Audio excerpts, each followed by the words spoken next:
dosa riba ini Allah ibarat kita berperang dengan Allah. Mhm. Makna kata dosa riba ni dosanya lebih besar daripada dosa mencuri, lebih besar daripada dosa berzina, lebih besar daripada dosa merasuah dan seumpamanya. Sebab kalau tengok dalam ayat Quran dan juga hadis, tidak ada maksiat-maksiat lain yang Allah sebut yang umpama berperang dengan Allah, Mhm. kecuali dosa riba. Dosa membunuh pun Allah tak sebut berperang dengan Allah. Dosa mencuri ke, merompak ke, merasuah ke dan sebagainya, tidak ada pun Allah bagi analogi seumpama berperang, seumpama mengangkat senjata melawan Allah. Tapi dosa riba memang disebut mengangkat senjata untuk melawan Allah. Guys, hari ni bersama dengan Faiz Azmi.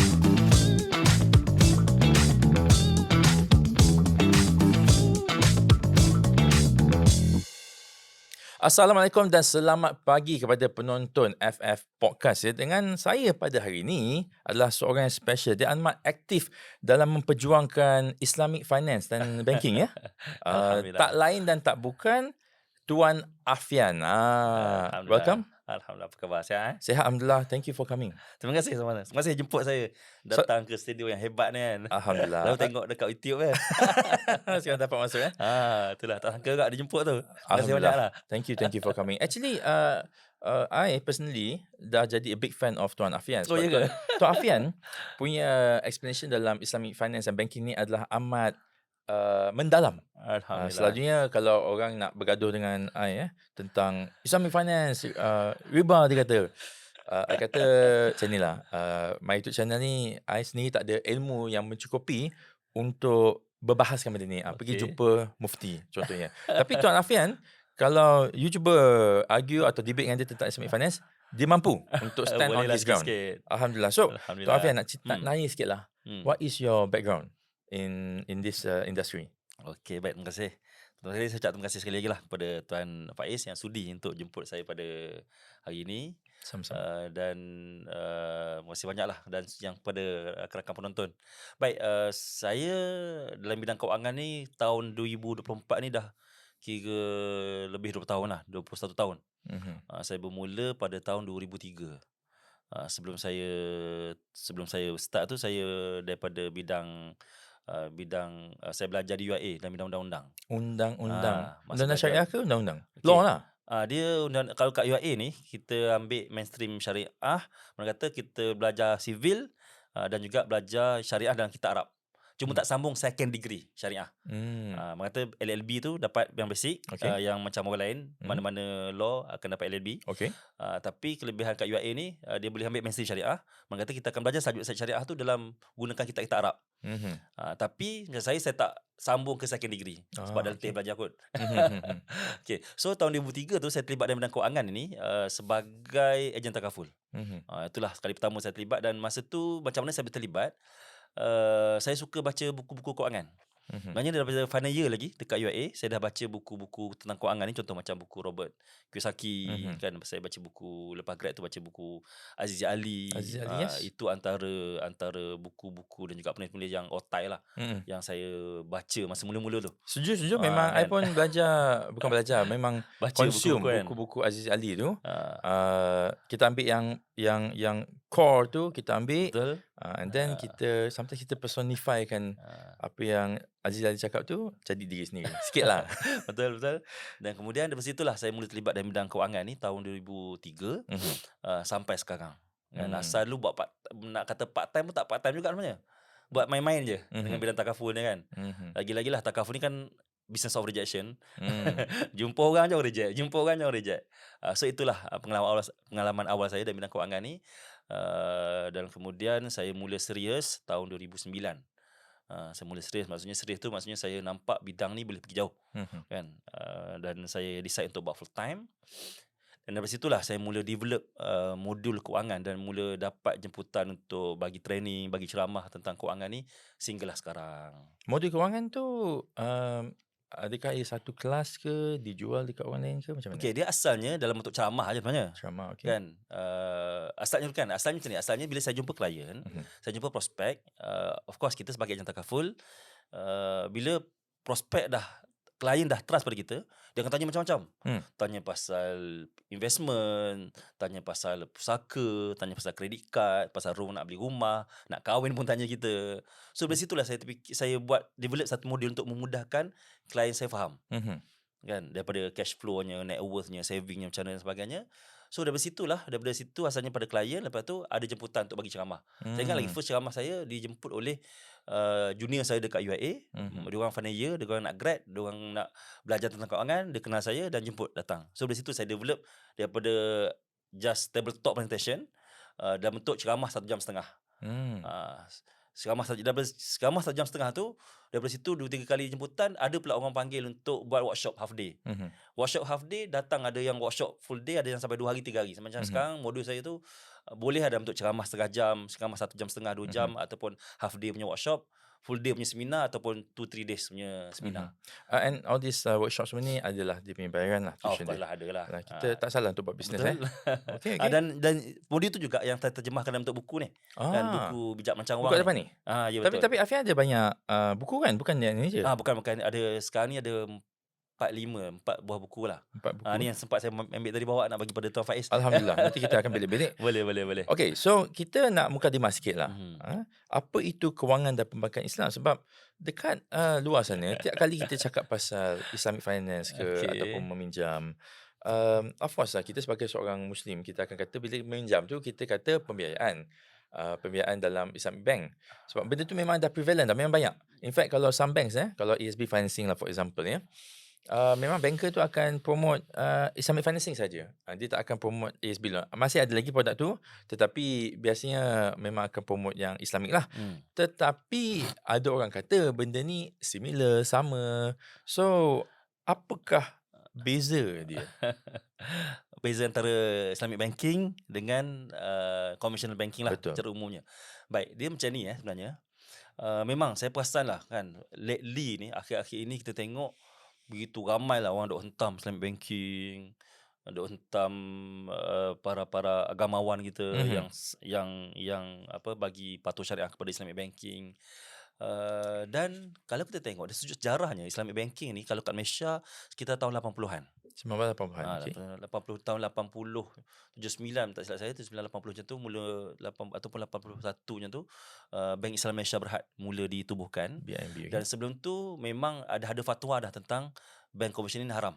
Okay. Mana kata masa tu tak ada lagi Islamic banking, dah ada fatwa yang dikeluarkan oleh Majlis Fatwa Kebangsaan yang mengatakan bahawasanya terlibat dalam konvensional bank ni hukumnya ialah haram sebab adanya riba. Okay. Sebab apa riba? Sebab bila pinjaman kan tak boleh bayar lebih. Kan, tukar antara duit dengan duit, dia kena sambung banyak. Kan, kalau pinjam 1,000 bayar 1,000. Kan, pinjam 100,000 bayar 100,000.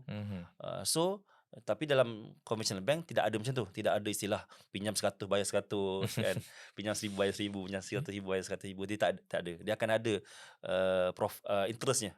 Ataupun dalam bahasa yang syariahnya ialah riba. Kan? Sebab itulah berlakunya riba. Walaupun dia guna istilah-istilah macam interest ke dan sebagainya. Baik. So daripada situlah para alim ulama ni sebenarnya bukan di Malaysia saja. Dekat daripada ulama-ulama di Timur Tengah pun dah keluarkan fatwa tentang fatwa bank yang sama konvensional ni. pasal bank pasal ada dua, pasal bank konvensional dan juga insurans konvensional lah. Kan, dua benda ni. So jadi ulama-ulama di Malaysia ni dan juga ulama-ulama di Timur Tengah berkumpul dan bincangkan isu ni.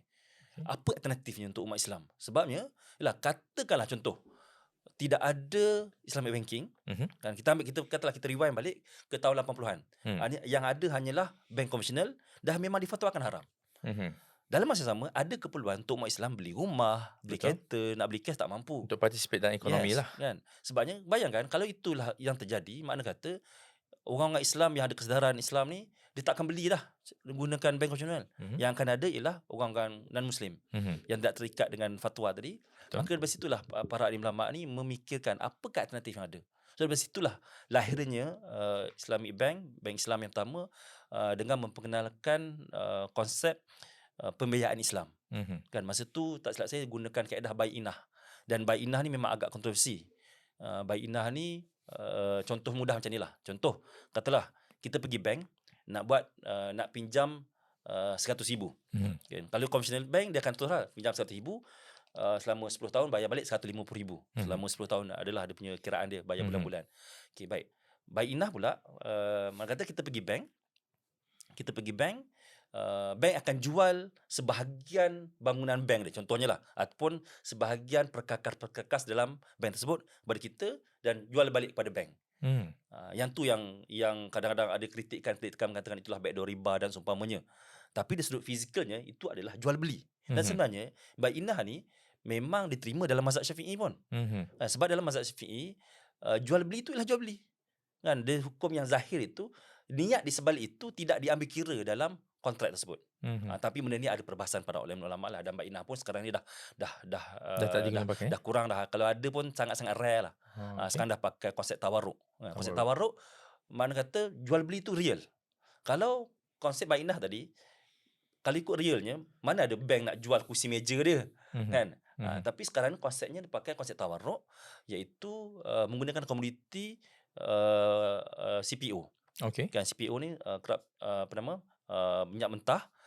So dalam kontrak tawarruk ni, jual beli tu real berlaku. Mana kata pindah milik tu berlaku, dan contohnya lah, selepas contoh macam ni katalah saya bank, kan, Tuan Faiz datang jumpa saya nak pinjam 100,000. So Bank Islamic Banking tak boleh bagi pinjaman. Betul. So dia akan offerkan satu alternatif yang menggunakan kaedah jual beli yang dipanggil sebagai pembiayaan untuk Tuan Faiz tetap dapat 100,000 dan saya tetap dapat keuntungannya. Caranya macam mana? Okay. First, bank akan beli komoditi daripada Bursa Suq Asilah. So dalam tawarruk, contohlah bila Tuan Faiz datang pada bank, bank nak bagi pinjaman, Bank Islam tak sediakan pinjaman. Kan? Kalau pinjam kena bagi pinjam 100, bayar 100 baru patut syariah. So apa bank buat ialah bank gunakan kaedah tawarruk. So dalam kaedah tawarruk ni, bank akan beli komoditi dulu. Okey. Bank akan beli komoditi dalam bentuk CPO. CPO tu crude palm oil Yes, betul. Okey. Mulai memang ada dia punya dipanggil Bursa Suq Asilah. Okey. BSAS. Dan ada dia punya counter dia, ada dia punya sistem dia lah. Okey, baik. Kemudian katalah bank beli 100,000. Ni contoh saya ambil ni sebagai untuk mudah kira lah. Kan 100,000. So pertama sekali bank akan jual pada pelanggan dengan harga contohnya 150,000 siap-siap. Tapi secara bertangguh. Itu kontrak yang pertama. Mana dalam kontrak pertama ni, tuan dapat apa? 100,000. Bukan. Tuan dapat CPO. CPO yang kan? Nilai Yes, dia dan nilai 150,000. 150,000, okey. Dan tuan bertanggungjawab untuk bayar hutang tu pada saya bulan-bulan lah. Bukan dalam masa tempoh yang ditetapkan. Katalah bayar bulan-bulan 500 ke 1,000 dan sebagainya. Okay. Itu first contract. So, kontrak yang kedua berlaku ialah tuan akan jual balik kepada BSAS tadi dengan harga 100,000 secara tunai. Secara tunai, okey. So, lepas kontrak kedua tuan akan dapat apa? Dapat 1,000 lah. Dapat 100,000. Daripada BSAS. Nampak tak? Banyak kata berlaku dua kontrak yang berbeza sebenarnya. Yang ni yang tak ramai orang faham. Dan memang kontrak pertama dengan kontrak kedua, pelanggan berhak untuk batalkan. Contoh dah lepas kontrak pertama, tuan dah dapat CPO tu, katalah tuan tak teruskan. Boleh sebenarnya. Cuma tak adalah orang buat macam tu. Mana kata memang betul real berlaku, real trading berlaku. Real jual beli berlaku. Dan sekarang banyak model Islamic banking yang gunakan kaedah tawarruk ini, terutama untuk personal finance, untuk rumah, untuk kereta, malah untuk kredit kad pun ramai dah pakai tawarruk ni. Boleh explain kontrak pertama tu tak? Maksudnya saya bersetuju untuk beli CPO tu yang nilai dia 100,000. Yes. Tetapi bayar bertangguh. Pada harga 150,000 150,000 bertangguh. Yes, itu. Maknanya bergantunglah 5 tahun ke 10 tahun ke. Kan kalau macam rumah tu macam sampai 20 tahun 30 tahun. Okey. Benda ni legit lah. Yes, memang real. Memang mana kata memang berlaku transfer tu dalam akaun. Cuma klien bila datang ke bank, dia tak fikir pun benda tu sebab dia nak ialah 100,000. Contoh mudahlah saya bagi. Contoh kalau kita datang kedai tom yum, nak beli tom yum. Kita fikir tak dalam tom yum tu ada serai, ada halia. Kita fikir tak benda tu? Tak fikir. Tak kita fikir. nak Yang makan penting sedap datang lah. makan sedap, kita makan. Tak fikir pun nak halia tu berapa batang, serai tu ada berapa banyak dan sebagainya. Sama juga bila orang datang bank, dia nakkan duit. Sebab inilah beza antara Islamic banking dengan conventional bank. Supaya dapat berikan alternatif kepada bank konvensional yang riba kepada satu urus niaga yang patuh syariah. Yang ni ramai tak faham. Saya memang banyak kali saya explain benda ni, malah saya selalu offer lah pada mana-mana golongan-golongan yang saya panggil sebagai bangsa anti bank Islam ni, kan, untuk live dengan saya bicara tentang topik Islamic banking ni. Ada ke? Ada Setakat ni tak seorang pun yang terima. hmm. Dia ada yang duk hentam kat TikTok kan. Mesti kenal kot kan. Mhm. Yang cakap berdegar-degar dekat TikTok kan, dekat Facebook dia nulis, dekat Twitter dan sebagainya. Saya pernah ada orang tag saya offer lah, jomlah kita live. Kita bincang biar public yang menilai. Bukan ajak debat pun. Saya cakap sesi tu adalah untuk saya sebagai moderator dan pihak sebelah sana tu sebagai panel untuk jawab soalan. Kan, soalan daripada saya dan juga soalan daripada audien lah. Yang pernah terjadi ialah satu sesi diskusi saya buat dengan bekas CEO Bank Muamalat, Datuk Manap, dan dia memang agak lantang mengkritik Islamic banking. Okay. Dan memang selalu digunakan hujah-hujah beliau tu oleh golongan-golongan yang anti Islamic banking ni, dan ada orang cadangkan pada saya. So dari situlah saya cari usahakan dapatkan nombor kontak dan akhirnya dapat berhubung dengan dia melalui dia punya pembantu dia dan akhirnya terjadilah satu sesi. Okay. Dan dalam sesi tersebut tidak ada satu pun Datuk Manap bagi tahu Islamic banking ni haram. Kan, dia tak ada bagi tahu pun Islamic banking ni riba. So apa dia punya point dan hujah pada waktu itu? Dia kritik tentang contohnya monetary system. Tentang money creation, apa lagi, tentang beberapa kontrak-kontrak macam buy-inah dan semuanya. Dia kritik. Bagi saya kritikan tu normal. Sekarang ni pun Islamic banking pun memang ramai je kritik. Saya pun banyak kali kritik Islamic banking. Contoh orang kritik tentang apps Islamic banking yang slow dan seumpamanya kan. Itu normal kan. Cumanya apabila mula menjatuhkan hukum haram, hukum riba kepada Islamic banking, hukum riba kepada Islamic bank, mengatakan bahawa para alim ulama ni bersekongkol dengan riba, menghalalkan riba pintu belakang. Saya memang tak boleh terima. Sebagai orang yang terlibat dalam Islamic banking secara tak langsung, sebab saya bukanlah staff bank ataupun jadi penasihat pada bank, tak ada pun. Saya sebagai ejen takaful saja, sebagai financial consultant, dan ada sedikit background tentang syariah ni. Saya tak dapat terimalah bila ada tuduhan-tuduhan seumpama itu.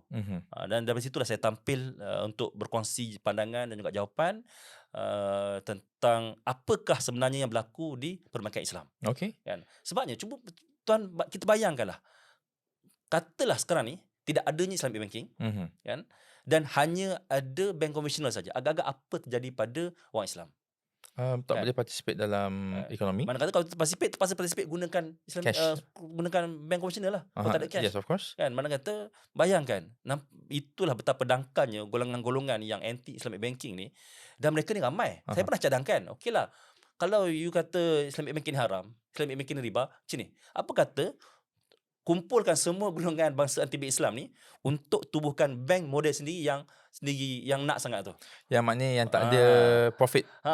Ikutlah. Tak ada interest, tak ada profit langsung lah. Sebab ni pinjam 100. Sebab dia orang cadangkan macam tu kan.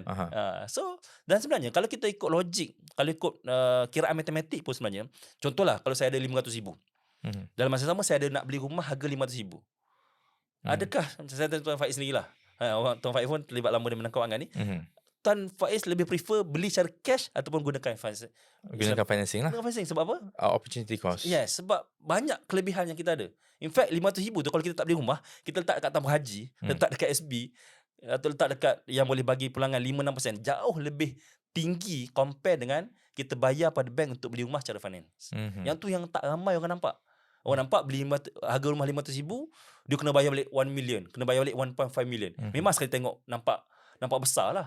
Tapi 1.5 million, 1 million tu dia bukan kena bayar sekaligus. Kan, bukan bayar hari ni beli, esok bayar 1 million. Dia kena bayar dan tempoh 20 tahun, 30 tahun. Betul. Dan 20-30 tahun itulah sebenarnya satu kelebihan yang ada pada Islamic banking, boleh bagi pada pelanggan yang tidak ada kalau kita nak beli cash daripada developer. Kan? Okay, that's good.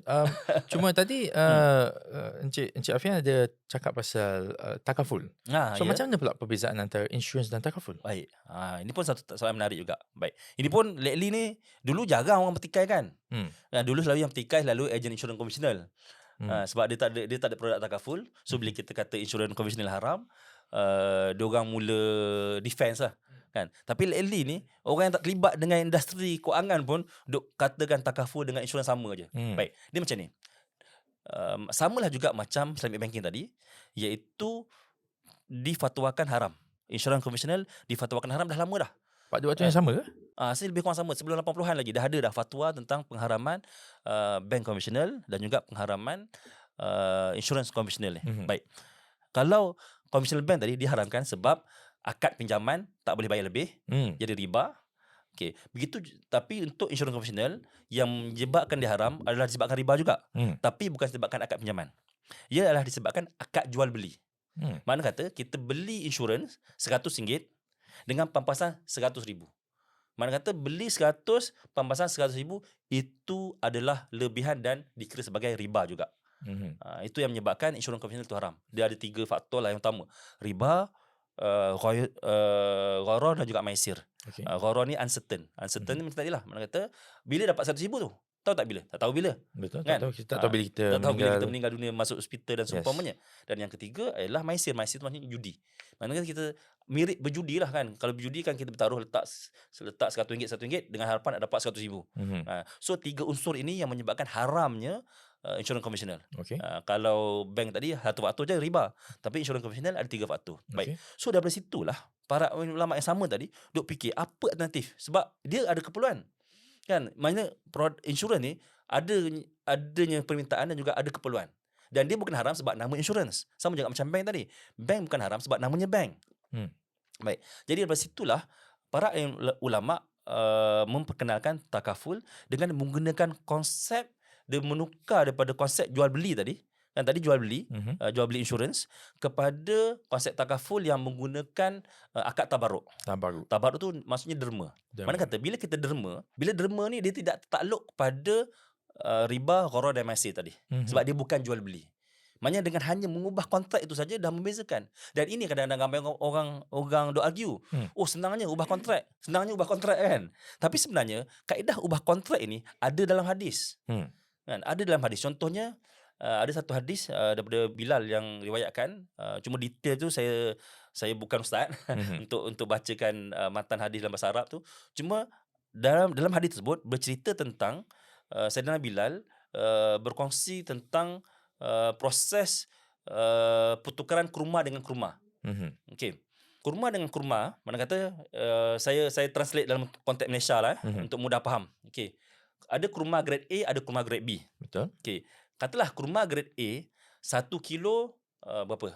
1 kilo berapa kilo kurma sekarang? Bagi contoh je lah. Katalah contoh sekilo harga RM50. Okey. Kan?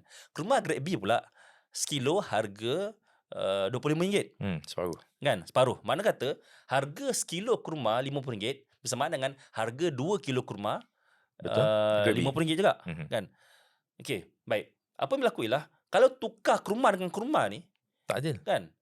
Apa tak adil? Harga sama. Kalau harga sama tak apalah. Kalau 2 kilo tak apalah. Ni 2 kilo. 2 kilo kurma itu adil. dengan sekilo kurma nilainya grade A sama, tadi okey, adil. tukar, tapi sebenarnya itulah riba. Tak ramai yang perasan. Tahu tak? Kalau saya tanya tuan, faham tu tak nampak benda tu haram kan? Betul. Sebab nampak adil, fair Sebab lah. nampak nilai dia Kan? sama. Nampak nilai sama. Okey. Kan? Tapi sebenarnya dalam Islam itulah riba. Sebab apa riba? Sebab kurma itu adalah item ribawi. Item ribawi. Emas, perak, kurma, gandum, bali, itu adalah item ribawi. So, apa yang berlaku dalam situasi hadis Saidina Bilal tadi? So, Nabi kata, jangan buat macam tu. Itu riba. Jadi, apa alternatifnya? Alternatifnya ialah salah seorang kena jual dulu. Contoh katalah, tuan ada 2 kilo kurma grade B. Okay. Saya ada kurma grade A 1 kilo. Kalau saya tukar dengan tuan, walaupun suka sama suka, itu riba. tak ada siapa-siapa pun rugi. Okey, betul. Ada siapa-siapa rugi? Tak rugi kan? Tak rugi sebab nilai yang sama, tapi Nilai sama. riba. Tapi riba. Sebab apa riba? Sebab sekilo tukar dengan 2 kilo. Lebihan sekilo itu adalah riba. Baik, apa perlu saya buat ialah saya kena jual dulu. Contoh, saya jual pada videografer kita kan. Jual RM50. RM50. So dapat RM50, saya beli pula tuan RM50. Nampak tak? Maknanya kata dua akad yang berbeza. Maknanya ada 3 tak akad, sebab yang saya pula akan beli. Saya dapat RM50 tu, saya beli daripada videografer tu lah. Nampak tak betapa Islam jaga benda ni? Sebab tu kalau orang kata, Islamic banking ni menyebabkan orang berhutang, Islamic banking menyebabkan menyusahkan umat, menyusahkan orang Melayu, orang Islam sebab banyak sangat hutang. Sebenarnya dia kata Islamic banking ni zalim, menindas. Sebenarnya riba diharamkan bukan sebab menindas. Tak ramai orang tahu, tak ramai orang perasan. Dan sebenarnya tidak ada satu ayat Quran pun, tidak ada satu hadis pun yang mengatakan bahawa riba haram disebabkan menindas. Contoh mudahlah. Katalah saya pinjam 1,000 pada tuan. Saya bayar balik 1,000 ataupun macam ni lah, terbalik tukar. Katalah tuan pinjam duit saya, macam mana? Katakanlah saya pinjam duit tuan, Okey. 100,000, Saya bagi 100,000. 100,000, saya bayar balik. Bukan, saya bagi pinjam lah. Senang sikit Okey. sebab nak tanya tuan. Okey. Okey. Tuan pinjam saya 100,000. Saya dapat Okey, dapat 100,000. 100,000. Saya Okey. suruh tuan bayar balik pada saya RM100,000 RM1. Okey. Terbeban tak? RM1 tu tak beban lah. Logiknya tak terbeban pun RM1 tu. Tapi haram tak? Haram lah. Tetap haram sebab ada lebihan RM1. Betul. Kalau lebihan tu 10 sen pun, ia tetap haram. Walaupun lebihan 1 sen pun, ia tetap haram. Okey. Mana kata di manakah elemen menindas tadi? Ada tak elemen menindas? Tak adalah. Tak ada. Sebab itulah dia haram bukan sebab menindas. Dia haram sebab pertukaran item ribawi ini ada lebihan. Dia tak boleh ada lebihan. Dia kena sama banyak. Tapi benda ni boleh berlaku kalau ada kontrak yang dah set up tadi tu lah. Mana kata kalau contoh macam tadi, dia bukannya pinjaman. Dia bukan pertukaran. Dia adalah jual beli. Sebab tu dalam Quran sebut ahlallahu al-bai' wa harrama riba. Allah sebut apa? Allah halalkan jual beli dan haramkan riba. Dan ayat Quran ni keluar sebab ada orang-orang Yahudi yang pertikaikan, sama je tukar rumah dengan rumah dia. Contoh macam tadi kan. Sama je riba dengan jual beli. Sebab akhir sekali Tuan Fahid dapat rumah grade A. Betul. Dan saya dapat rumah grade B. Betul tak? Betul. Sama tak hasil akhir dengan transaksi awal yang kita tukar sama tukar? Sama je. Sebab tu orang Yahudi cakap, macam sama je riba dengan jual beli ni. Bukan saja orang Yahudi, tapi orang di betul. Malaysia pun cakap macam sama. So macam mana kalau kita nak terangkan dekat orang ramai yang benda ni berbeza, selain daripada explanation yang Tuan Aifan dah buat tadi tu, tapi dia orang masih boleh kata end user dia tetap sama. So macam mana nak explain kepada dia orang ya? Itulah, memang nak tak nak memang kena ada kesedaran. Memang kena ada ilmu. Kadang-kadang orang yang duk petikai ni pun dia memang tak faham pun kontrak. Dia memang tak faham pun Islamic banking tu macam mana. Yang dia tahu nak cari pasal je. Sebab tu bila saya offer untuk live, setakat ni saya ada offer, ramai dah kot saya offer. Kan? Tak ada seorang yang berani sambut. Padahal saya bukan offer debat. Saya offer untuk buat live. Iaitu saya jadi panel, saya jadi MC dan rakan sebelah sana tu jadi panel macam ni lah, macam kita, cuma bukan macam ni lah. Saya sebagai MC je kan. Pihak sebelah sana sebagai panel, bukan saya nak berdebat macam tuan dengan saya lah kan. So in your opinion Tuan Afian, apa tujuan mereka sebenarnya untuk menidakkan Islamic finance? Apakah motif yang mereka ada biasanya? Untuk tanya motif tu saya tak ada maklumat lah kan. Cumanya saya pun sebenarnya pernah persoalkan benda ni. Apa matlamat akhir mereka ni? Apa tujuan mereka ni? Nak pecah belahkan umat ke? Kan? Nak tunjuk pandai ke? Cuma saya boleh cakap kan, tak mustahil sebenarnya gerakan seumpama ini datang pada orang-orang yang anti kepada Islamic banking yang bukan orang Islam pun sebenarnya. Sebab saya pernah terbaca ada satu posting itu, kan, saya tak sebutlah siapa tokohnya, ada orang tanya dia, so kalau Islamic banking haram, so apa alternatif kita? Adakah pakai bank konvensional? Yes, dia kata yes, pakai bank konvensional. Sebab dia kata bank konvensional dah memang haram dan memang mengaku benda tu riba. Sebab dia kata Islamic banking haram tapi tak mengaku haram. Better support conventional bank. Bayangkan. Dan pernah ada satu posting itu, saya tak sebut juga siapa nama. Dia buat comparison. Dia keluar satu graf tentang penembusan Islamic banking di Malaysia versus bank konvensional. So dia bagi tahu Islamic banking makin lama makin ramai permintaan compare dengan konvensional. Kata kita kena halang benda ni. Bayangkan sampai tahap macam tu. Sampai tahap macam tu dia punya anti-nya kepada Islamic banking. Tapi bila kita offer, kita suruh untuk buat alternatif bank, tak ada pula nak buat. Patutnya kalau dia orang anti sangat Islamic banking, kumpulkan, katalah ada 1,000 orang, kumpulkan, kalau seorang keluarkan 10,000 dah ada berapa? 100,000 tu, 1 juta contohnya lah. Yang boleh kumpulkan semua orang yang anti Islamic banking ni untuk buat bank sendiri. Untuk buat bank model yang tak ada riba, yang mereka anggap tak ada riba tadi. Dan benda tu pernah ada dulu. Satu persatuan pengguna pernah buat no riba. Tapi berapa lama? No riba nama tapi berapa lama dia bertahan? Apa dia? Berapa lama dia bertahan? Asalnya dah tak dengar cerita dah tu. Kan?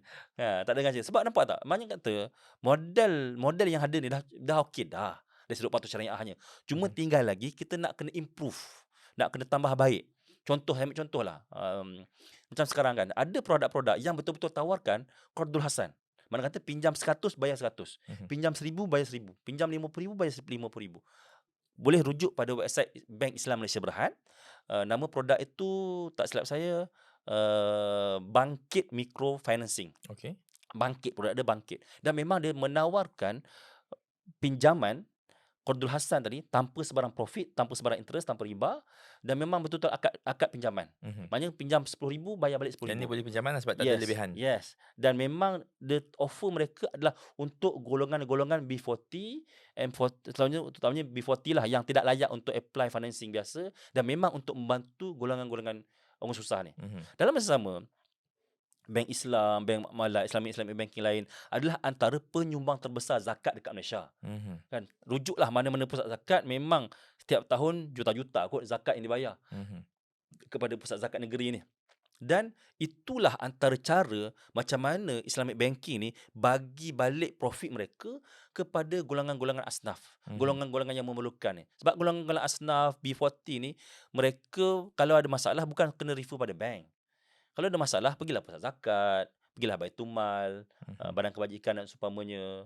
Sebab bank ini ialah satu institusi perniagaan. Betul, profit Kan? making lah. Profit oriented. Bukannya badan kebajikan. Kau nak minta bantuan, janganlah pergi bank. Kan dah tahu bank bagi kenakan keuntungan tinggi, janganlah pergi bank. Pergilah pusat zakat. Tapi tak yang dak komplain ni, yang hutang rumah ratus-ratus ribu. Kan? Bukannya golongan B40 kot kalau ada hutang rumah 400,000, 500,000, 200,000 ni. Kan? Memang itulah fungsi sebenar bank. Kan? Bank fungsinya adalah untuk menyediakan alternatif kepada produk-produk bank konvensional yang riba tadi. So kita ada Islamic banking. Boleh nak tanya tak pasal Islamic banking Okey. yang mempunyai branding konvensional. Okey. Contohlah kita sebut je lah ya. Maybank dan Maybank I Islamic, see. Hong Leong dan Hong Leong Islamic, CMB Islamic. But of course ada juga bank yang memang 100% Islamic. Macam kita sebut tadi, Bank Islam, Bank Makmalat kan. Bank Makmalat, yes. Baik. So macam mana adakah bank-bank yang ada dua arm ni, konvensional dan Islami ni, mereka berkongsi dia punya dana, ataupun kalau dia tak kongsi dana pun dia kongsi branding, dia kongsi manpower. So gaji yang dibayar oleh konvensional ni, marketing team for dia punya head lah, dia punya group tapi support juga operation untuk Islamic banking. Baik. Soalan yang bagus Dan benda yang sama juga berlaku dalam industri takaful. Bank takaful pun ada yang takaful, ada insurans konvensional. Betul. Kan? Baik. Pertama sekali kita kena faham dia ada satu lagi yang dipanggil window. Kan? So macam window dah tak banyak lah, maknanya window Islamic. Contohnya BSN dia ada window Islamic. Kan? BSN tu konvensional tapi ada window yang Islamic. Oh, ni namanya window. Dia panggil window. Islamic window dipanggil istilah dia. Tapi dah tak banyak lah bank yang buat macam tu. Dulu banyak, tapi sekarang dah betul-betul split. Baik, pertama sekali, benda ni ibaratnya macam ni lah. Contoh mudah ni, saya dulu masa saya mula belajar dalam takaful, dalam Islamic banking pun, soalan antara saya tertanya. So, bila saya tanya pada guru saya tanya saya balik soalan. Contoh, kita boleh kahwin tak? Contohlah, kita boleh kahwin tak dengan anak orang bukan Islam? In general tak boleh. Tapi depends lah, anak orang bukan Islam tu, dia orang Islam ke tak? Kalau dia Islam, boleh lah. Halal kan? Halal. Walaupun ayah dia bukan Islam. Okey, itu analogi pertama. Okey. Yang kedua, apa hukum makan penyu? Makan penyu? Tak boleh. Tak boleh. Sebab dia dua alam. Okay, Kan dia hidup dua alam, macam kura-kura penyu tak boleh makan. Tapi telur penyu boleh makan tak? Boleh. Boleh makan, betul? Okey, baik. Halal lah. Halal. Inilah contoh analogi mudah bila orang pertikaikan. Kenapa Islamic banking ni atasnya konvensional? Sama macam tadi lah. Kan? As long as bank Islam tu menggunakan akad yang patuh syariah dan seumpamanya, tak ada masalah pun. Sebab dia memang selalunya akan berasingan. Sebab contohlah Islamic banking ada. Contohlah macam Maybank tuan sebut tadi. Ada Islamic Maybank Islamic, ada Maybank konvensional. Memang kedua-duanya diuruskan oleh manajemen yang berbeza. CEO yang berbeza. Betul. Kan, dan memang kontrak yang berbeza. Gaji pun memang dibayar totally gaji yang berbeza. Sebab yang pentingnya lah kontrak. Sama macam tadi lah, macam contoh anak orang bukan Islam tadi, kita boleh kahwin dengan dia as long as dia mengucapkan syahadah. Kan, dia orang Islam, kita boleh kahwin lah. Kan, walaupun si ayahnya bukan Islam. Sama macam telur penyu tadi. Tapi dalam masa sama, saya juga pernah mencadangkan, yes, masa awal-awal dulu penubuhan Islamic banking, itulah yang berlaku. Kan, contohnya bank konvensional, dia ada kesedaran nak buat Islamic banking, walaupun memang tujuannya nak profit, tapi yang penting patuh syariah lah. Okay. Tapi sekarang ni dah banyak macam tu. Dan kadang-kadang berlaku kekeliruan di kalangan pengguna, betul tak? Ramai pengguna terkeliru. Saya jumpa banyak kali. Oh, saya ingatkan patuh syariah. Oh, saya ingatkan takaful. Kan? Bila cek tak ada pun perkataan takaful. Contoh dia ambil polisi. Rupanya polisi tu polisi insurans konvensional. Kadang-kadang maybe dana dia, dana Islamik. Syariah Yes, compliant. dana Islamic. Kalau konvensional kan ada produk yang macam tu. Kalau ikutnya benda tu tetap insurans konvensional. Betul. Kan tak jadi halal pun dengan melaburkan di dana patut syariah tadi. Betul. Tapi ramai orang terkeliru dan sebab kadang-kadang benda ni juga dibawa oleh pemain-pemain industri. Contoh ejen takaful yang sesama dia pun daftar dengan insurans konvensional. Bila jumpa prospek dia kata yang konvensional lagi murah. Kan? Dia boleh jual dua-dua, lepas tu Boleh dia jual akan dua. Kadang-kadang jual yang banker pun ada berlaku juga macam tu juga. So, benda ni saya pernah cadangkan. Kan? Saya pernah tulis posting, saya pernah usulkan supaya akan datang ni buat totally different branding. Supaya orang dah tak keliru dah. Contoh ABC Bank Islamic ni tak ada nama ABC Bank yang konvensional. Kan? XYZ Takaful tidak ada nama XYZ Insurance Konvensional. Supaya asingkan terus supaya orang tak terkeliru. Orang tahu kalau berusaha dengan ABC Islamic. Kalau berusaha dengan BDE konvensional. Total bagi buat macam tu terus supaya orang tidak lagi terkeliru. Awal-awal sekarang ni sebab sekarang ni ialah industri nak kata dah lama pun industri bank dengan takaful kat Malaysia ni lebih kurang 40 tahun lah. Sudah sampai masanya untuk buat anjakan paradigma supaya tidak lagi berlaku kekeliruan terhadap umat Islam sekarang. Memang benda tu kadang-kadang ada orang yang terjebak dengan konvensional dan kadang-kadang tak tahu tu konvensional. Itu yang masalah tu. Itu yang saya cadangkan supaya buat dua branding yang totally different. Sebab Kan? kalau untuk my company pun kami baru sedar lah. Oh ya ke? Apply untuk satu bank ni, untuk company bank. Rupanya konvensional. Tetapi kita boleh apply untuk Islamic. Cuma pakai login yang sama, dia akan keluar satu Islamic account, satu conventional account. So dari kacamata pengguna lah walaupun company memang nampak dia macam kurang, pemisahan tu kurang sedikit. Betul. Macam mana pun boleh terjebak jugalah. Betul. Sistem dia pun sharing. Sebab satu website yang sama. So siapa yang bayar ni kan. Tapi ada good news untuk pengguna-pengguna Islamic banking di Malaysia. Sebab kalau tak tahu lagi, ada 5 digital bank yang telah diberikan lesen dan akan operate dalam masa terdekat. Betul. 2 daripada digital bank tu adalah Syariah compliant. Satu adalah CAF Digital Bank dan satu lagi adalah daripada Aeon. Tak tahu apa nama dia. Tapi 2 ni lah. So maknanya macam Tuan Afian cakap tadi, kalau nak split terus. So 2 bank ni memang dia tak ada conventional arm lah. Memang 100% Syariah compliant, sama juga macam BIMB dan Muamalat. Okay, since kita dah masuk ke topik ini, nak tanya sikit pasal KWSP. Sebab dividen KWSP baru saja diumumkan baru-baru ini. Conventional pay dividend adalah 5.5%, naik 0.15% berbanding dengan tahun lepas. Ramai orang tak puas hati apa ada kenaikan. Sebab untuk syariah punya dividend ada kenaikan daripada 4.75% jadi 5.4%.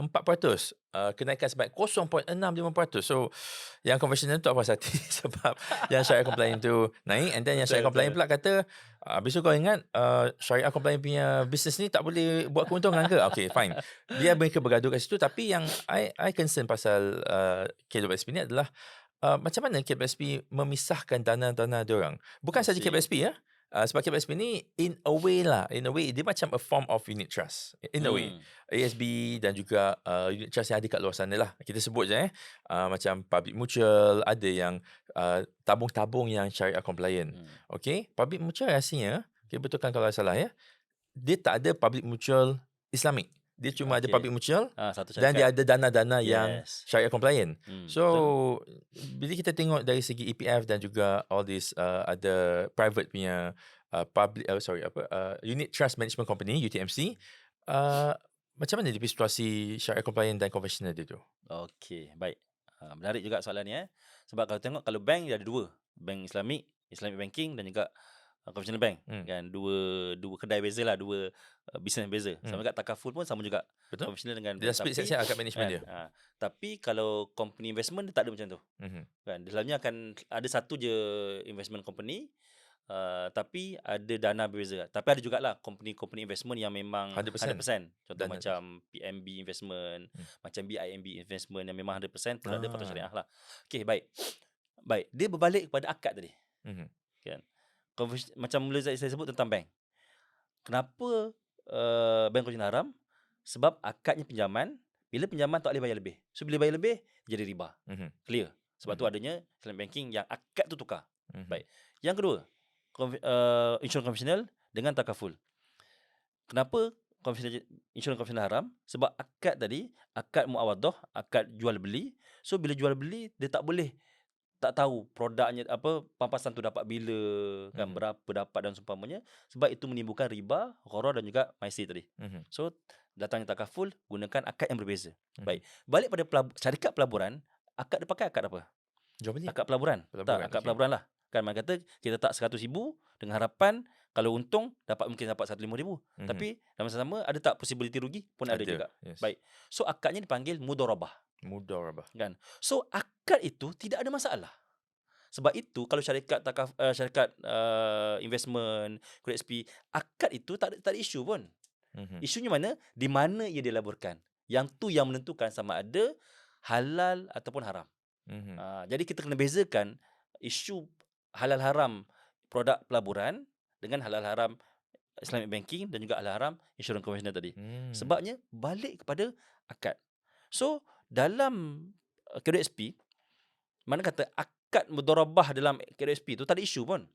Cumanya dalam akta KWSP ada meletakkan jaminan 2.5%, betul tak? Betul. Kan pada saya tengok kelas berapa, yang tu yang menyebabkan ia tidak patut syariah. Sebab tak boleh. Tak boleh ada jaminan. Tak boleh ada jaminan. Contohlah saya bagi tuan 100,000, tuan jamin saya untuk bagi pulangan 2.5%. Tak boleh.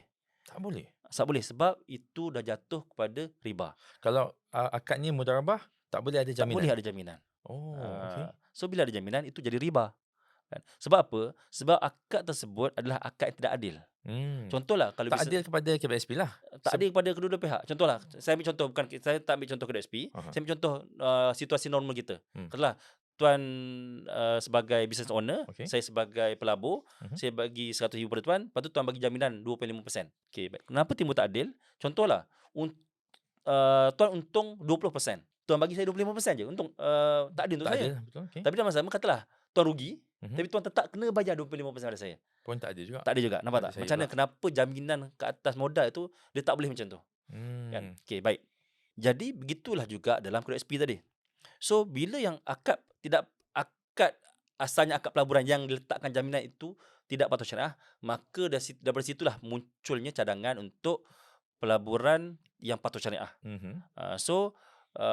Sebab tu by default KWSP ni memang akan jadi tak patut syariah dulu.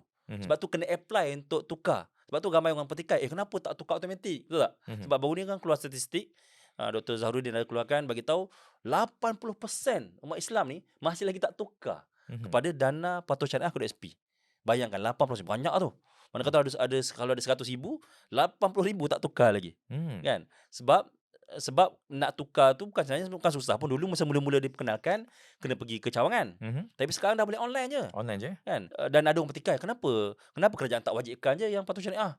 Kan orang Islam automatik je. Sebabnya ada kekangan undang-undang kat situ. So akta KWSP tu kalau nak ubah kena dapat keluasan parlimen. Parlimen yang kena ubah. Dan nak ubah tak silap saya kena simple majority kot.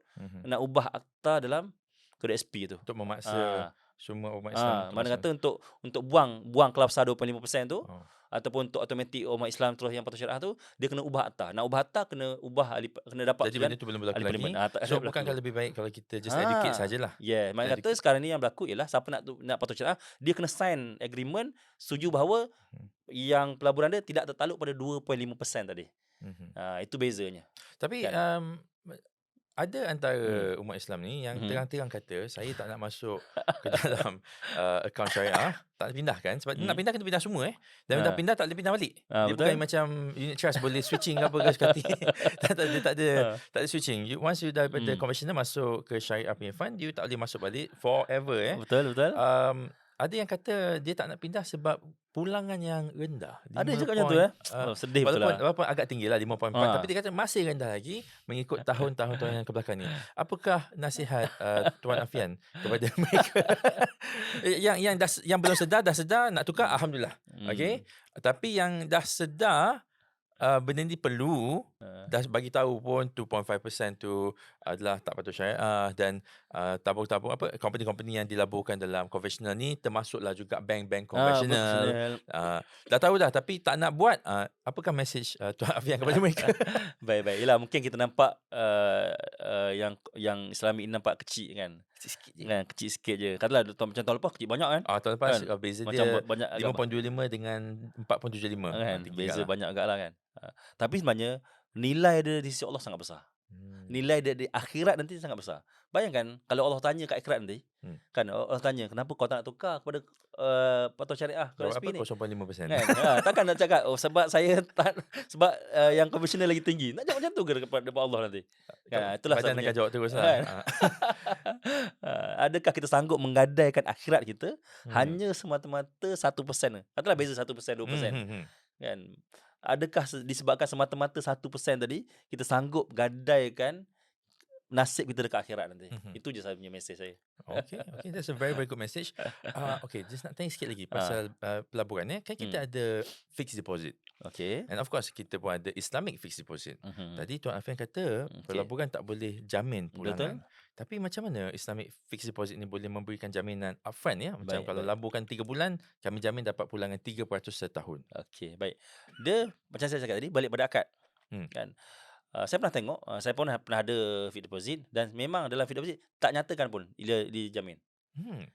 Tidak ada. Untuk Islamic fixed deposit. Tak ada. Memang tak ada pun. Cuma dari praktisnya mereka bagi. Contohlah macam contohnya macam KSP tadi memang ada nyatakan spesifik 2.5% tanggungjawab KSP untuk bagi pulangan. So menyebabkan kontrak tersebut tidak patuh syariah. Tapi untuk fixed deposit dan sebagainya, dia tidak ada sebarang jaminan pun sebenarnya. Cuma by practice dia akan bagilah. Kan? Belum ada lagi kes di mana Islamic Bank tak bagi pulangan yang dia marketkan tu. Maknanya kata kalau selalunya dia akan tulis, selalunya lah saya tengok, selalunya dia akan tulis projected yang dianggarkan. Dia tidak fix.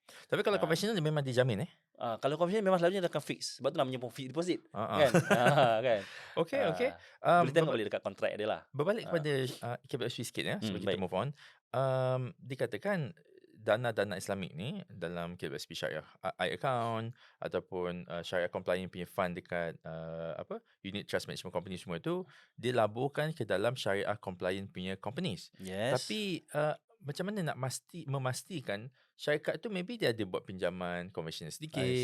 Contohnya kita ambil satu property company dia besar. Okay, dia nak buat satu projek, dia kena buat pinjaman, bridging loan for example. Sometimes bridging loan tu lebih murah kalau konvensional berbanding dengan syariah. Contohnya, macam mana kita sebagai pelabur dalam syariah fund dan juga management dalam syariah fund tu sendiri nak memastikan semua company adalah 100% syariah compliant, which is almost impossible. I see. Okay, bagus. Baik, dia sebenarnya kalau kita melabur dalam saham, list patuh syariah tak patuh syariah ni memang akan dikeluarkan oleh SC setiap 6 bulan sekali. Memang dah ada, okay? Kan, memang dia dah update ada. lah. Yes. So sebenarnya tak susah pun nak pilih. Dia memang kadang-kadang ada je syarikat tu asalnya tak patuh syariah. Dia bertukar status kepada patuh syariah. Asalnya yang ada kadang-kadang berlaku macam tu juga. Sebab antara faktor-faktor macam tuan sebut tadi lah. Kan mungkin ada loan commissioner. So benda-benda tu memang ada yang dah pihak yang screen kan. Maksudnya dia akan declare setiap tak silap saya 6 bulan sekali lah. Memang dia umumkan ini kaunter-kaunter yang patuh syariah. Ada kaunter-kaunter yang dulu yang patuh syariah, sekarang dah jadi tak patuh syariah. Macam tu. So maknanya pelabur-pelabur dan juga management boleh tengok sendirilah. Boleh tengok, dan dia akan beli jual based on that. Yes, betul. Dan juga dalam masa sama, contohlah dia dah beli yang kaunter yang tak patuh syariah, baru perasan. Lepas beli baru perasan. Dia kena cleansing lah. Contoh ada untung sekian-sekian, duit tu dia kena clear kan, dia kena cleansing kan. Dia tak boleh simpan pun? Tak boleh. So clear tu dari, maksudnya macam mana cleansing? Cleansing tu selalunya proses cleansing ni ialah proses pembersihan hati yang tidak suci. Kan selalunya dia kena salurkan kepada Baitul Mal. So bila masuk ke Baitul Mal boleh gunakan duit tersebut untuk kegunaan awam. Contoh buat tandas, buat jalan raya. Dia tak boleh buat untuk kegunaan khusus untuk umat Islam. Tu harta yang tidak patut syariah. Atau tidak patut syariah ni macam-macam lah. Contoh macam contoh macam KSP tadi kan, yang lebihan tu kena cleansing lah. Sama juga macam di setengah negeri SB dia ada yang portion tidak patut syariah. Ataupun contoh commission agent insurance commissioner. Itu tidak Mhm. patut syariah yang sepatutnya kena salurkan kepada Baitul Mal. Hmm. Untuk kegunaan awam. Selalunya macam itulah. Sepatutnya. Yes. Okay. So kita move on to pembelian atas talian ya, online. So Okay. which is very famous sekarang ni. Um, Betul? Kalau kita beli barang Mhm. hari ni, kita duit dah keluar daripada kredit kad kita, Hmm. ataupun kalau kita bayar pakai online banking, memang dah keluar daripada akaun kita. Kita dah bayar dah pun. Okay. Tapi barang tu belum sampai lagi, sampailah 3, 4, 5 hari, and sometimes pun ada kes di mana barang tak akan sampai sebab ada orang ambil ke apa ke. Ah. So apakah hukumnya dalam pembelian macam ni dalam Islam? Okey, baik. Dia sebenarnya secara umumnya jual beli ni harus, Hmm. kan. Kecuali ada elemen-elemen riba tadilah, Mhm. elemen qara dan juga maisir tadi. Dan kalau jual beli produk-produk macam beli buku, beli barang, beli makanan ke, tu normal lah kita bayar, kemudian barang tu mungkin dapat lambat. Mhm. Kan, dapat esok, dapat lusa, dapat minggu depan, dan dari sudut hukum tak ada isu pun sebenarnya. Tak ada masalah. Tak ada Sebab masalah bukankah hukum pun. dalam salah satu hukum dia, Okey. benda tu kena berlaku pada waktu yang sama. Saya Okey, bagi baik. duit, saya dapat Dapat kumar tu terus. sekarang juga. Okey. Yang tu tertakluk pada 6 item ribawi tu. Hmm. Yang disebut dalam hadis, apa nama, emas, uh, perak, kurma, bali, gandum. Satu lagi apa? Saya lupa dah. Ada 6 item lah. Mhm. So hanya tertakluk pada 6 item ni sahaja. Mhm. Kan, kalau item lain, contoh nak beli kereta ke, nak beli rumah ke, nak beli buku ke, nak beli TV ke, nak beli mikrofon ke, beli handphone dan sebagainya, tidak tertakluk pada yang kena on the spot tu. Mhm. Tak ada isu. Okay, Ah. thank you. Now kita nak tanya sikit Hmm. pasal peranan syariah panel Okey. dekat dalam bank, Baik. dekat dalam insurance company, or even SC, bank negara, dan juga unit trust management company pun ada panel-panel syariah dia. I see. So apakah peranan mereka dalam company-company ni? Baik. Soalan-soalan pasal patuh syariah ni patut kena jemput tokoh yang dalam bidang makmalat lah. Kan? Saya pun perasan daripada awal tadi banyak juga isu-isu yang syariah ni sebenarnya, nak kata saya pakar pun bukan saya pakar lah. Kan? Saya sebagai pemain industri, dan saya terpanggil untuk menulis, kadang-kadang buat video untuk counter attack golongan-golongan yang anti Islamic banking tadi. Kan, yang anti sangat, memang anti sangat pada Islam. Saya pun tak faham lah kadang-kadang. Kan. Baik, balik pada soalan tadi. Lately ni timbul isu juga kan tentang penasihat-penasihat syariah yang dikatakan terlibat dengan syarikat-syarikat yang dikatakan sebagai scam dan seumpamanya. Baik, dia macam ni. Dia asalnya istilah patuh syariah dekat Malaysia ni selalunya asalnya dipopularkan dalam bidang finance. Kan, macam macam topik yang kita bincangkan awal tadi, iaitu bank dan juga takaful, kan, patuh syariah. So dari situlah istilah tersebut, patuh syariah tersebut diguna pakai dalam perkara-perkara lain. Macam satu lagi investment lah, pelaburan tadi kan. Daripada situlah, daripada bank, takaful dengan investment tadi, mula dia pakai istilah tersebut dalam MLM, network marketing, produk-produk lain, gunakan istilah patuh syariah. Baik. Dan dalam masa sama, adanya penasihat-penasihat syariah ni. Di bank ada penasihat syariah, di syarikat takaful ada penasihat syariah, di syarikat investment unit trust pun ada penasihat syariah. Baik. Pertama sekali kita kena bezakan antara tadbir urus, tata kelola. Kan famous istilah tata kelola kan. Tata kelola pematuhan syariah di finance, di institusi kewangan, dengan tata kelola pematuhan syariah selain daripada institusi kewangan. Okey, saya ambil contoh di bank. Untuk satu-satu produk disahkan patuh syariah, dia kena melalui at least 3 lapisan. Okey. Contoh, lapisan pertama adalah di peringkat patuh syariah dalaman. Sebab bank akan ada staff, akan ada department syariah compliance. So, mana-mana produk nak dipasarkan, mula-mula department produk yang keluarkan, yang design, kemudian kena dapat approval daripada syariah department. So bila masuk sini, sama ada produk tu lulus ataupun reject lah. Kan? Okey, baik. Kalau reject, kena patah balik, kena buat baru. Betul. Kan? Okey, itu lapisan pertama. Okey. Lapisan kedua, daripada syariah department tadi, naik kepada penasihat syariah eksternal.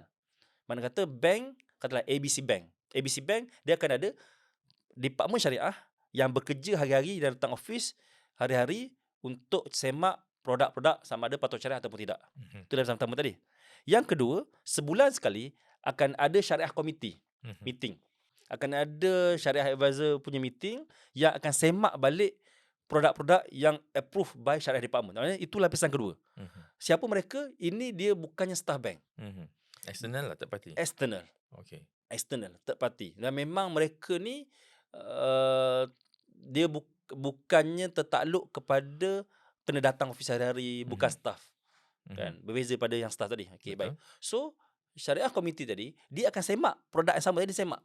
So, benda sama yang berlaku iaitu sama ada approve ataupun reject. Itu lapisan kedua. So, lapisan ketiga mana? Lapisan ketiga ialah syariah komiti bank negara.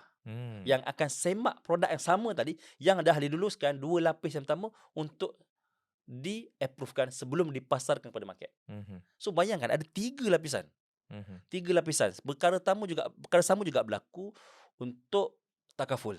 Ada 3 lapisan. Maka kata syariah department, lepas tu syariah komiti, external syariah komiti, lepas tu syariah komiti bank negara. Ataupun kalau takaful bank negara jugalah. Yang akan semak sama ada tak menentukan sama ada pasukan syariah ataupun tidak. Dan banyak kali berlaku kadang-kadang sampai ke bank negara reject. Walaupun dua level tu dah walaupun approve. dah approve.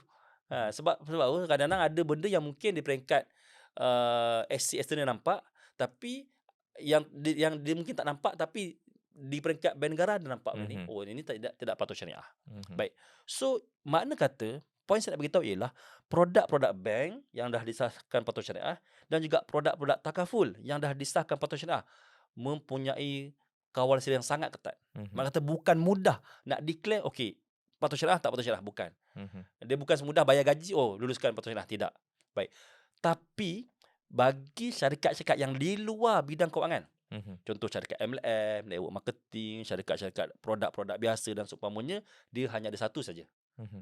Selalunya first kali dia tidak akan ada syariah department, kan? Tak ada, setakat ni saya tak pernah jumpa lagi lah syarikat MLM ke networking yang ada syariah department. Selalunya yang ada ialah ada lantik penasihat syariah luar untuk bagi approval pada produk yang mereka pasalkan, ataupun bagi approval syariah ke atas marketing plan syarikat. Selalunya macam tu. So itu yang kadang-kadang orang ramai tak faham. So kadang-kadang contohlah berlaku macam baru ni ada syarikat yang disahkan patuh syariah oleh sebuah tokoh ataupun sebuah company. Memang company itu memang syarikat yang sah. Memang tokoh pun tokoh yang memang dapat approval daripada negara dan juga SC untuk bagi approval patuh syariah. Tapi tiba-tiba syarikat tersebut dikaitkan dengan scam. So ada yang kata, mana boleh percaya pematuhan syariah? Patuh syariah belum tentu halal. Ada penasihat syariah belum tentu halal. Ada penasihat syariah pun jatuh pada scam juga. So kena bezakan antara produk yang dikawal selia oleh bank negara dengan produk yang tak ada kawal selia. Tu beza dia. Okay. Itu yang ramai tak faham. What if kalau kita move on to forex trading ya? Okay, forex. Ni last one Last dah. Forex trading ni disahkan haram ya? Ya, okay. Betul. Tapi ada juga yang kita tukar duit untuk pergi melancong ke apa ke? Baik. Boleh terangkan perbezaan antara dua ni dan juga kenapa dalam jawapan tu kenapa forex trading ni haram? Okey, baik. Tu saya kata tadi. Penyebut pakar syariah ni untuk jawab soalan tempat ni. Semua soalan berkaitan hukum hakam ni. Saya bagi disclaimer awal sekali lagi, takut ada yang mungkin buka-buka video tengok-tengok yang saya cakap ni. Saya bukannya pakar syariah, kan, dan bidang saya utama pun bukanlah bidang syariah. Bidang utama saya ialah bidang kewangan. Cuma isu-isu syariah yang berkaitan dengan kewangan ni memang saya ambil peduli lah. Macam Islamic banking, takaful, forex dan seumpamanya. Okey, baik. Balik pada soalan forex tadi, kan? Yang ni saya nak petik balik tentang hadis-hadis yang berkaitan dengan riba tadi yang saya sebutkan di awal tadi. Ada 6 item ribawi. Okay, dan salah satunya ialah emas. Baik. Zaman sekarang peranan emas itu dah diganti dengan duit. Dengan dolar, dengan ringgit, dengan rupiah dan seumpamanya lah. Jadi sebab itu pertukaran, kalau kita pinjam 1,000 walaupun kita tak pinjam emas, pinjam 1,000 bayar balik 2,000 dah kira riba. Bayar balik 1,001 sen dah dikira riba. Sebab apa? Sebab tak sama nilai. Baik, balik pada forex. Okey. Forex ialah maksudnya apa? Foreign exchange, kan? Pertukaran mata wang. Contoh sekarang $1 bersama dengan RM4 berapa? RM4. Kita ambillah RM4 lah untuk mudah kira. Okey. Sebenarnya tak kira siapa nak tukar kepada RM4 ke, nak tukar kepada RM5 ke, nak tukar kepada RM4.5 ke. Bila tukar duit dengan duit ni, dia mesti syaratnya ialah on the spot. Mana kata contoh, kalau kita pergi dekat money changer, kan? Money changer pula sebenarnya ialah macam forex. Sebab dia foreign exchange, pertukaran mata wang. Kalau kita bawa, katakanlah kita bawa RM kita 4,500 nak dapat 1,000 USD. So kita datang dekat money changer, kita bagi 4,500, dia pun kira-kira dia bagi kita 1,000 USD. Itu berlaku on the spot. On the spot trading. Kan? On the spot. Okay. Kan? Tapi katalah kita dah bayar 4,500, tapi dia tak ada stok USD tu. Kata cik, saya ambil dulu duit ni. Cik datang balik petang nanti untuk saya bagi 1,000. Itu tak boleh. Sebab dah kira tak berlaku on the spot. Berlaku delay kat situ. So itulah yang menyebabkan riba. So samalah juga berlaku dalam forex trading. Forex trading, pertukaran antara duit tadi, mata wang dengan mata wang tadi tidak berlaku secara on the spot. Buktinya apa? Contohlah kalau kita masuk akaun dekat dalam broker forex tadi, kita boleh guna tak duit tu? Contoh kita ambil, kita katalah kita deposit RM10,000 kan kepada USD dan sebagainya, kita boleh guna tak duit tu? Patutnya boleh lah. Patutnya kalau ikut tadi, patutnya kalau betul on the spot, patutnya dah masuk dalam sistem, patut kita dah boleh guna duit tu. Tapi tak berlaku benda tu. Nampak tak? Maksud kata pertukaran antara duit dengan duit tu, pertama sekali entah wujud entah tidak duit USD tu. Okay. Nampak tak? So benda tu menimbulkan banyak sangat isu syariah kat situ. Kan, duit yang kita masuk tu, yang kita bayar tu atas kontrak apa? Kalau kita beli mata wang, sepatutnya kena dapatlah mata wang tu. Kan? Tapi kadang-kadang dapat, tapi kalau betul dapat, kita boleh guna tak duit tu? Tak boleh lah. Tak boleh. Dalam akaun yang kita tak ada access pun. Kan? Contoh mudah lah tuan. Katalah contoh, kita transfer duit dekat member tuju. Kalau saya transfer pada tuan RM1,000 terus masuk akaun tuan boleh guna tak duit RM1,000? Boleh pakai. Itu contoh macam mana dia bukan isu online tak online. Sebab kadang-kadang ada forex trader ni, dia kata zaman sekarang kita boleh online je, tak kena pergi kaunter pun dekat untuk tukar duit. Kita boleh online. Yes, bukan masalah online, bukan masalah platform tu online tak online. Masalahnya ialah berlaku tak pertukaran tu secara on the spot. Itu isu utama. Kan, kadang-kadang tak wujud pun USD tu, tak wujud pun euro dan sebagainya tu, hanya semata-mata angka saja. Kalau betul wujud, sepatutnya bila dah wujud, dah masuk dalam milik kita boleh gunakan. Contohlah macam saya ada akaun PayPal. Kan, PayPal kan, mana kata kalau duit ada tu, saya boleh guna tak? Saya boleh guna.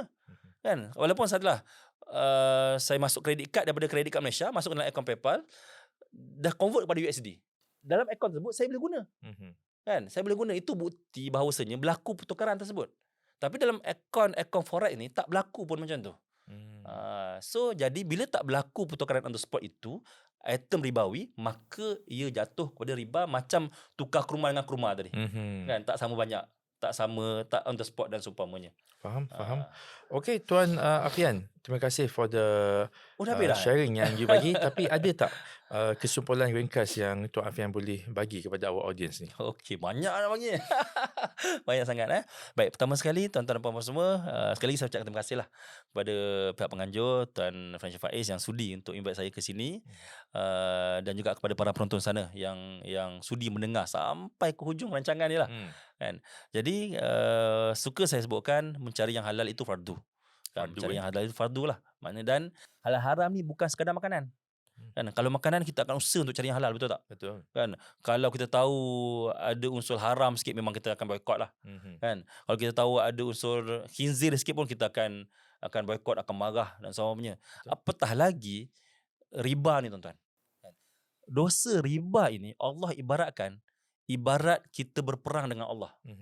Makna kata dosa riba ni, dosanya lebih besar daripada dosa mencuri, lebih besar daripada dosa berzina, lebih besar daripada dosa merasuah dan seumpamanya. Sebab kalau tengok dalam ayat Quran dan juga hadis, tidak ada maksiat-maksiat lain yang Allah sebut yang umpama berperang dengan Allah, kecuali dosa riba. Dosa membunuh pun Allah tak sebut berperang dengan Allah. Dosa mencuri ke, merompak ke, merasuah ke dan sebagainya, tidak ada pun Allah bagi analogi seumpama berperang, seumpama mengangkat senjata melawan Allah. Tapi dosa riba memang disebut mengangkat senjata untuk melawan Allah. Jadi tuan-tuan dan puan-puan semua, baliklah kepada Islam, kita kembali kepada Islam, kembali kepada produk-produk yang betul syariah, dan teruskan percayalah kepada para alim ulama kita. Dia kalau seorang yang menipu, janganlah kita anggap yang lain-lain menipu. Kan mungkin ada seorang dua agamawan, ustaz yang terpalit dengan isu-isu negatif, kontroversi kan, buat perkara-perkara yang tak baik. Tapi bukanlah bermaksud kita kena tolak semua alim ulama yang ada. Kan sebabnya Nabi pun sebut umat aku ni tidak akan bersatu untuk perkara-perkara yang maksiat. Jadi insya-Allah percayalah pada alim ulama kita, sebab kalaulah alim ulama kita ni berijtihad dalam kerjaan ijtihad dia salah, mereka tetap dapat satu pahala. Kan Nabi sebut kalau ijtihad tu betul dapat 2 pahala, kalau ijtihad mereka salah dapat 1 pahala. Jadi kita sebagai orang awam, kita percayalah pada penasihat-penasihat yang ada, para agamawan yang ada, insya-Allah mereka lakukan yang terbaik. Sebab kalaulah mereka sengaja, contoh tahu riba tapi bagi tahu pada orang tak riba sebab nak dapat duit. Kalau betul lah benda tu berlaku, kita sebagai orang awam yang follow, kita dah percaya pada keilmuan dia, kan, percaya pada apa yang mereka buat, dosanya tak tanggung pada kita. Dosa itu tertanggung pada para penasihat syariah yang endorse produk-produk yang ada. Sebab mereka memang selalu diperingatkan. Kan saya pernah dengar sharing daripada seorang guru saya, dia bagi tahu memang sentiasa para penasihat syariah ni akan diberi briefing, diberi peringatan bahawasanya sebelum mereka sahkan patut syariah ataupun tidak patut syariah, mereka diberitahu bahawasanya tanggungjawab mereka bukan sekadar kat dunia. Mana kata kalau dia sahkan produk yang tidak patut syariah tapi mereka kata patut syariah dengan sengaja, maka tempatnya kat neraka. Kan? Mana kata kita dah terlepas dah. Kita sebagai orang awam ni dah terlepas dah. Sama juga pesan saya pada rakan-rakan yang sangat anti dekat Islamic banking, yang sangat anti pada para ulama yang sokong Islamic banking ni. Tuan-tuan, belajar ilmu muamalat. Kan, belajar ilmu muamalat kan. Jangan semata-mata terpengaruh dengan teori-teori konspirasi yang ada kat luar sana untuk bermudah-mudah mengatakan Islamic banking ni haram, untuk bermudah-mudah mengatakan para alim ulama ni halalkan riba, backdoor riba dan seumpamanya. Wallahu a'lam bissawab. Ada buku nak Betul. dikongsikan? Boleh kongsikan. Boleh. Okey, baik. So ini sebenarnya ada 2 buku, saya bawa 1 je hari ni. Buku Bijak Merancang Wang, dah kali pertama diterbitkan tahun 2021. Ni tahun 2024. Dah kali ke-6, tak silap saya lah, ada 6. Betul. Reprint.